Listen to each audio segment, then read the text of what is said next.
quite good in real life. I mean, this is not, you're not seeing it at full resolution here, but it is actually works pretty well. I think it's in OLED. I'm gonna have to check on that. But it's, if you guys come over here, like we're talking, this is about I want to say like about a 1/4 inch thick. And that is the extent of the TV. It's getting its signal from this box down here. The actual TV guts are in the box, and that's usually what takes up a lot of space in the back of the TVs. So it's not just going to be, you know, sitting on your wall all thin like this. But if they can get the guts somewhere else and then put a wireless receiver in here, then you know you're going to be able to have this just as thin as it is on your wall. So I mean, it's pretty impressive, but. I mean, last year I believe Panasonic had one that was on display that was also a prototype that was about 1/3 of an inch thin. So this is a little thinner, but it's kind of good news, bad news kind of thing. The good news is sooner or later you're going to have an unbelievably thin TV that is just going to be, you know, at some point it's going to be a regular price. Bad news is there's not really a lot new going on here other than the fact that it is very thin. So, I mean, it's good news, bad news, but whatever. Let's there's actually something new over here. So why don't we go over here and check out? They've got a couple new services that they've integrated with their TVs. We saw the start of this last year. At last year's CES, we saw some other services being integrated. Yahoo Widgets was one of them, where you could get weather on your TV or your I don't know, all sorts of stuff.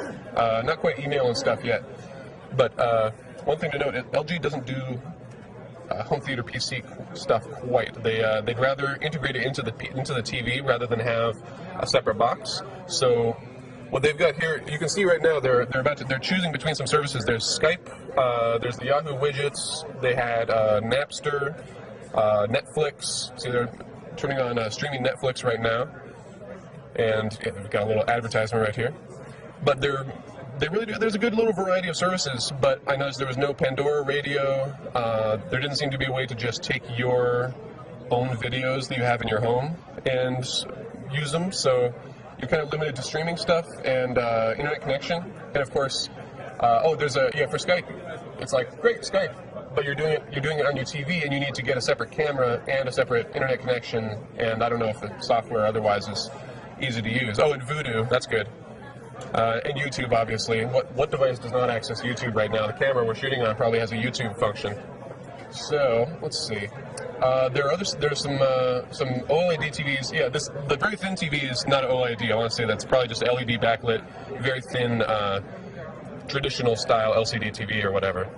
But I'm going to check on that in the press release, and we'll correct that when we do a post. But the little smaller TVs over here, which they're not very impressive to look at from here, but OLED TVs or OLED TVs, they generally have extremely good brightness, very good contrast. We saw a couple at last year's CES, and I guarantee this is only the start of the OLED TVs that we're going to see at this year's CES. So let's go check out these services really quick over here.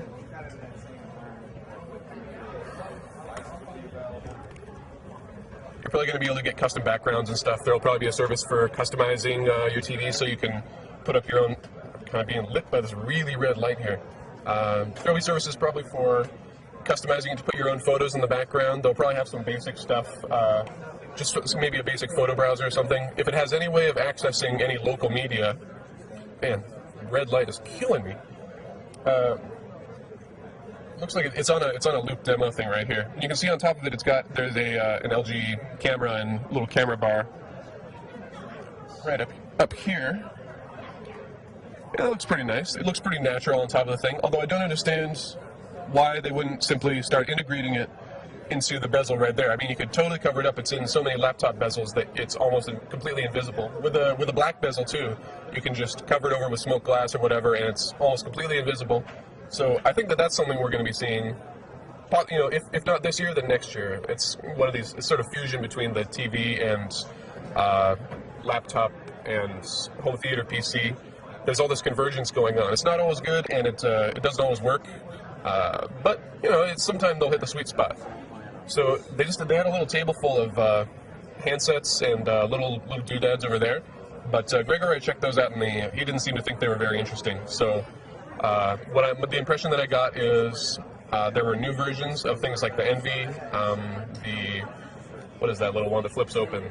I don't know. There are various little sort of feature phones that we've seen before, and these are improved. You know, they have new protocols, a couple of new services, but nothing crazy. Compared with something like Nexus One announcements, you know, LG's feature phones, although I'm sure they'll sell a lot to you know, people who don't want to buy a smartphone yet.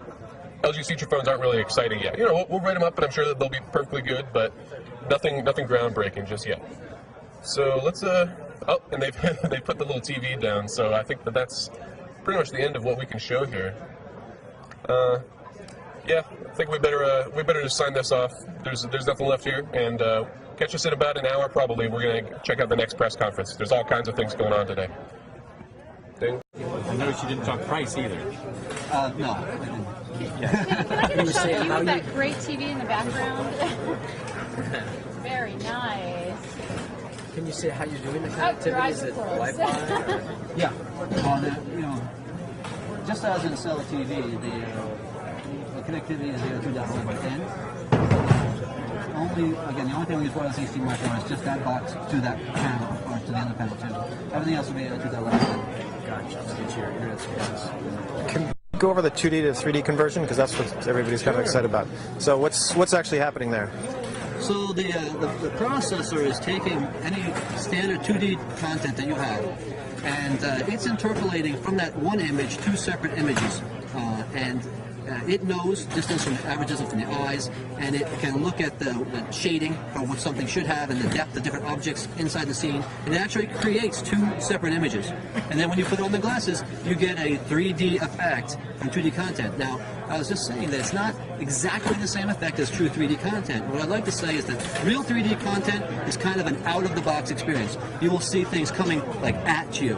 With 2D to 3D, it's more of an into-the-box experience where you see depth, right? And you might see a player on the field and then something behind that. So it's two different 3D experiences, but both actually 3D, and you come to the booth, you'll be able to see it for yourself. All right, we'll take a look at it. Thank you. Scott? Yes. Perfect. All right, this is John Biggs with CrunchGear at Toshiba's booth. There's the Genesis right there. This is the first time I'm actually excited about TV, so it's fun stuff. John Biggs with CrunchGear signing off.